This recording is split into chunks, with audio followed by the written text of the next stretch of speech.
हिंसा की आग में बिहार के कुछ शहर हैं जो धधक रहे हैं और इस बीच जानकारी मिल रही है कि बिहार शरीफ में ताजा जो हिंसा हुई, एक शख्स की जान चली गई, बहुत सारे लोग जख्मी हैं।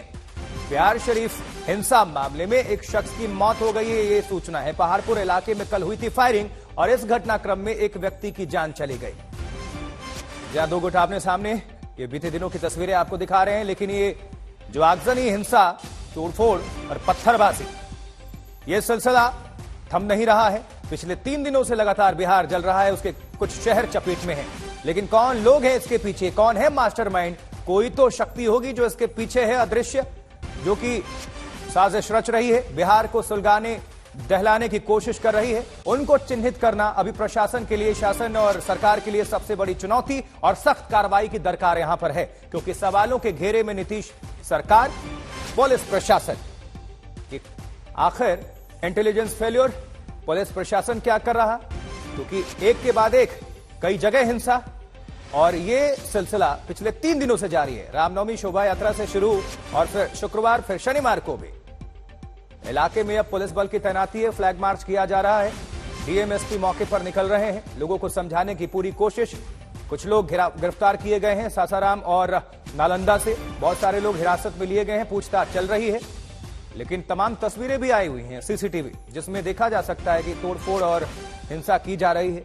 वही एक दुकान को भी लूट लिया जाता है, इलेक्ट्रॉनिक दुकान को, जहां से जानकारी मिल गई कि करोड़ों का सामान जो है उसको लूट लिया गया घुसकर दुकान के अंदर। ये पुलिस की टीम आपको दिखा रहे हैं, जब मौके पर एसपी डीएम पहुंचते हैं, फ्लैग मार्च करते हैं। तो बिहार शरीफ हिंसा में एक शख्स की मौत हो गई। सासाराम में आपको बता दें धारा 144 लागू है। वहीं कल पहाड़पुर में 12 राउंड फायरिंग हुई है, ताकिया में 6 राउंड फायरिंग हुई है। 2 गुटों के बीच ये फायरिंग और इस हिंसा में एक व्यक्ति की मौत, काफी लोग जख्मी। ये लोगों को भी समझना होगा, नेता आएंगे, सुलगते बयान देंगे, लेकिन सबसे ज्यादा कोई प्रभावित होता है तो वो आम जनता। बहुत सारे लोग जो हैं वो डरे हुए हैं, सहमे हुए हैं। चलिए ताजा हालात क्या हैं जानना जरूरी है, इसलिए हमारे सहयोगी हमारे साथ जुड़ रहे हैं। रोहित सिंह हमारे संवाददाता।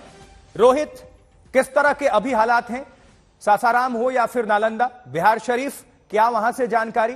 कुल कितने लोग गिरफ्त में आए हैं और पुलिस ने क्या कुछ अब तक एक्शन लिया है? देखिए, पिछले 3 दिनों से जो है तनावपूर्ण स्थिति बनी हुई है आशुतोष, चाहे वो सासाराम हो या फिर बिहार शरीफ हो। और कल जिस तरीके से कल शाम में अचानक से हिंसा एक बार फिर भड़की और तकरीबन आधा दर्जन इलाकों में रुक रुक कर फायरिंग होती रही। कहीं पर 1 दर्जन राउंड फायरिंग हुई, कहीं पर 6 राउंड फायरिंग हुई।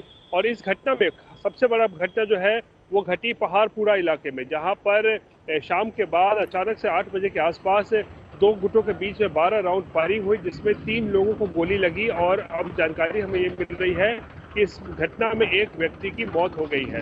और जाहिर सी बात है, हालात अभी भी तनावपूर्ण बने हुए हैं। धारा 144 से बिहार शरीफ में लगा हुआ है। पुलिस लगातार फ्लैग मार्च कर रही है, पेट्रोलिंग कर रही है, शांति की अपील कर रही है, लेकिन ऐसा लगता है कि जो उपद्रवी है, जो दंगाई है, वो मानने को तैयार नहीं है और लगातार प्रशासन के लिए चुनौती बने हैं। क्योंकि कल दिन भर हमने देखा कि एक तरीके से शांति बनी रही पूरे इलाके में, लेकिन शाम होने के साथ ही अचानक से हिंसा भड़की और 2 गुटों के बीच में तकरीबन आधा दर्जन इलाकों में रह रहकर पूरी रात जो है वो फायरिंग की घटना सामने आई।